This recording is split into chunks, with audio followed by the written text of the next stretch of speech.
I have a question which I am arguing with a Muslim about. Maybe you can help. When a Christian converts to Islam, does he or she then bear the sin of shirk? Shirk means, worshipping God, associating God with other God. Because the Muslim I talk with is claiming that the shirk only after you say the shahada. First of all, we Christian, we are not mushrikeen. In Islam, yes, we are, but this is due to the stupidity of the one who made Islam. Because the Bible says clearly that you worship your God alone. In many locations, in many places, and all the Christians agree that God is one. The Muslims, because they follow an ignorant, his name is Muhammad, they think that we as a Christian, we worship many gods, including Mary, which is false. There is no Christian sect ever, and there is no Christian sect exist in this earth believe that God is many gods.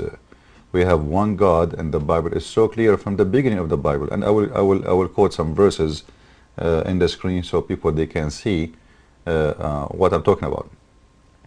In the same time, the Quran speak about that if you commit shirk, if you associate any God with Allah, Allah will never forgive you. And we can find that in many verses in the Quran, as an example, chapter 4, verse 48, and chapter 4, verse 116.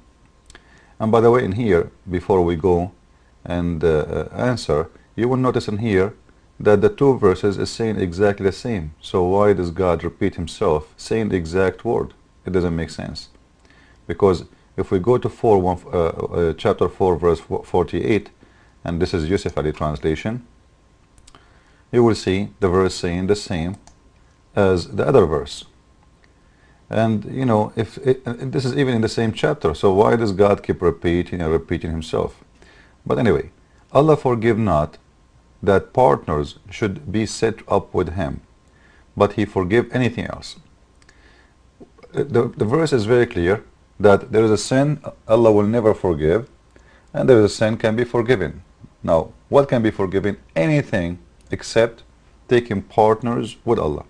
So I think this is very clear that if you take partners with Allah, he will not forgive you. Don't try. That's it. Now the question is, okay, is that the one who take partner, supposedly he took partner before he became a Muslim? So is the verse speaking about him before he became a Muslim or after he became a Muslim? The answer is very clear too. The one who take partner, Allah will never forgive him regarding of the time.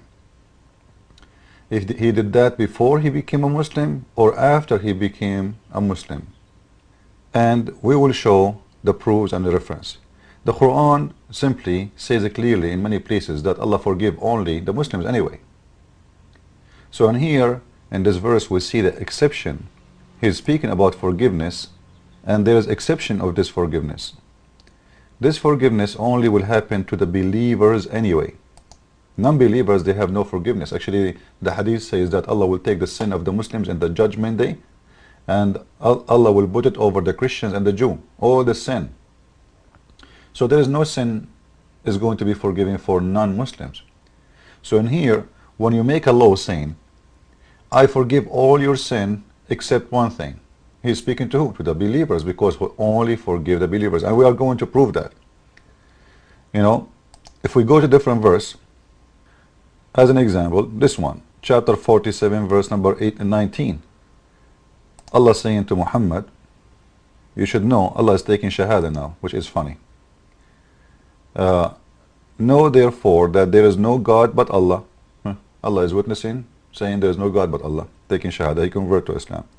And ask forgiveness for their fault, actually for the sin, not fault. This is the fake translation of Yusuf Ali. And for the man and the women who believe. You see it? So you cannot ask forgiveness for the sin of those who don't believe, because the Quran in different verse saying, if you ask for forgiveness 70 times, those who don't believe, Allah will not forgive them anyway. So all sin of non-believers will not be forgiven. And let us see this verse. Chapter 9, verse number 80. Again, chapter 9, verse number 80. Read with me. Let us see what the verse is saying. Whether you ask for forgiveness or not, their sin is unforgivable. If thou ask 70 times for their forgiveness, Allah will not forgive them. And by the way, this is about Muhammad. There is the hadith saying that Muhammad, he asked for forgiveness of his father and his mother, because both of them, they are infidels. And Allah still, he don't want to forgive them, you know, because no sin of them will be forgiven for a very simple reason: they are not Muslims, and Allah only forgive for Muslims. So the forgiveness law is exist only, or option is exist only for those who they are believers, okay, the one which Allah he guide. Therefore, as long the exception of the sin which will not be forgiven, it have to be about an exception for somebody is under that law, not you or me. Because Allah in here is speaking to the believers, saying, I forgive not, I forgive all your sin. And we just proved to you that all the sin Allah will not forgive except for the Muslims.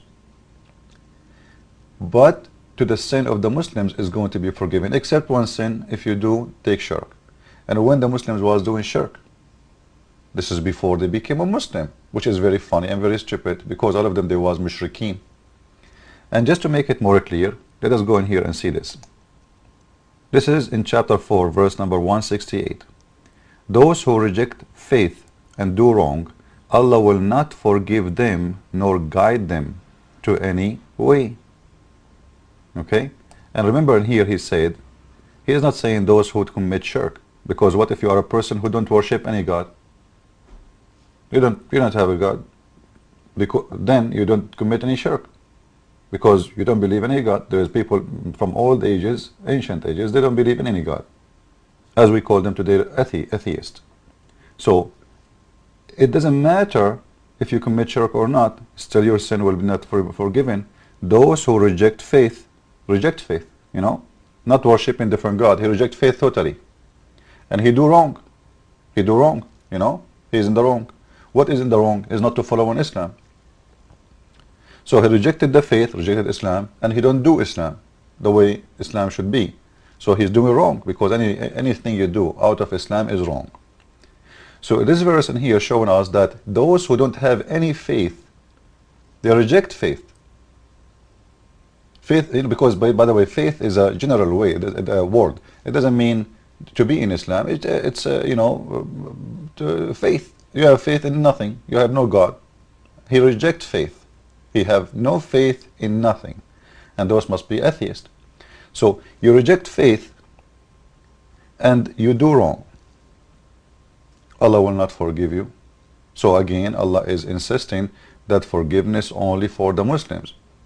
And Allah will not forgive them nor guide them. You see, there's two things in here connected: forgiveness and guidance. Allah guide who? Guide the Muslims. Then he forgive who? The Muslims. Therefore that verse is speaking about Allah will forgive the shirk, not, he will forgive not the shirk of those who commit shirk either before Islam or after Islam. And to make it more clear, I will show more verse, or one more verse. Before we finish this topic, in chapter 7 verse 191, it says that the mushrikeen is the one who worship the one who create nothing. The one who worship the one who create nothing. And this is what it says in this verse, as we see.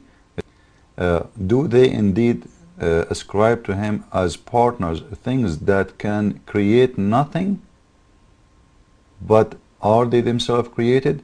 So the Muslim is a mushrik if he create a God. He cannot be a creator or the creator. But the Quran says that Jesus is creator. You know, if we go to chapter 3 verse number 49, it says in here that Jesus can create from the figure of a clay a living bird. He breathed into it and is going to be alive. The Muslim say to you, this is by the leave of Allah. It doesn't matter. He became a creator, because it says, I create, I make. Jesus talking, saying, I make for you, and I breathe into it, and I make you out of a clay, a figure of a bird. This is all is the made of Allah. If Allah give him a leave, permission to do that, it doesn't change anything. If you give me permission to drive the car or not, still I can't drive the car. So therefore Jesus is the creator, and the Quran says clearly that the shirk is the one who worships someone. He is not a creator. Same story can be found chapter 25 verse number 3.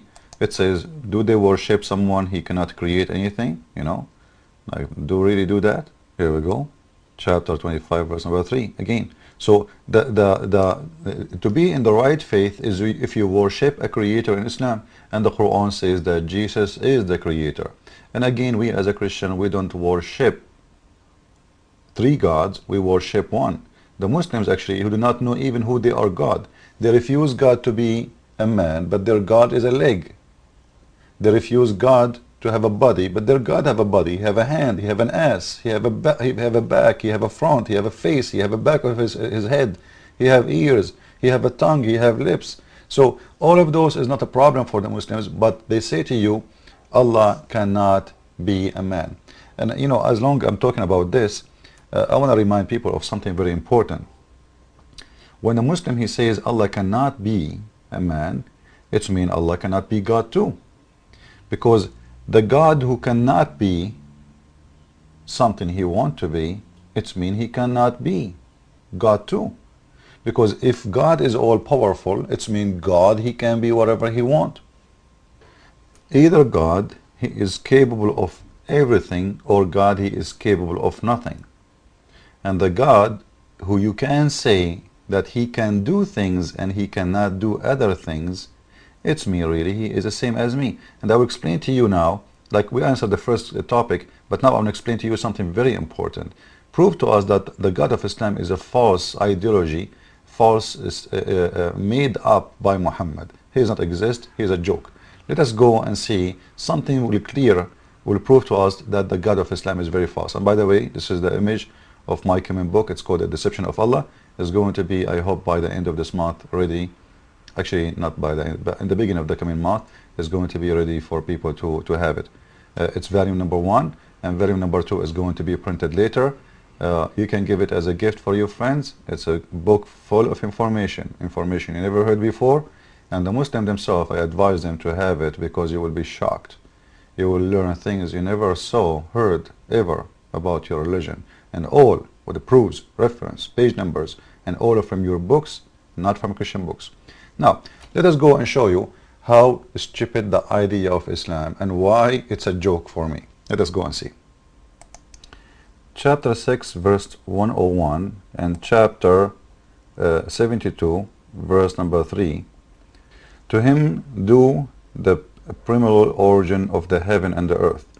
How can he have a son when he has no consort?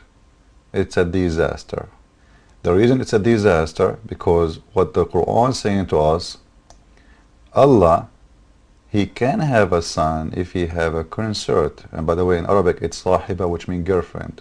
It's very funny logic that God, he asked us to get married, not to have girlfriend, but he himself, when he speak about having kids, he speak about having girlfriend, not a wife. So how can he, so Allah cannot, because he don't have a girlfriend, but he can if he have a girlfriend. So he's the same as me, because I am the same, I'm a man, I cannot have a son unless I have a woman. So Allah and me is the same, because if Allah is all powerful, he should be able to have a son without girlfriend, because isn't he the creator? Can't he find a solution? So he cannot, because he's saying, how can he? This is the logic of Muslims, and this is the logic of Allah. How can he have a son if you don't have a girlfriend? So if you found him as a wife, he will have a girlfriend. And the God who cannot do something without a woman, so to have a son, he is the same as any man of us, therefore he cannot be God. Time is up. Christ is Lord. Islam is false. And see you soon.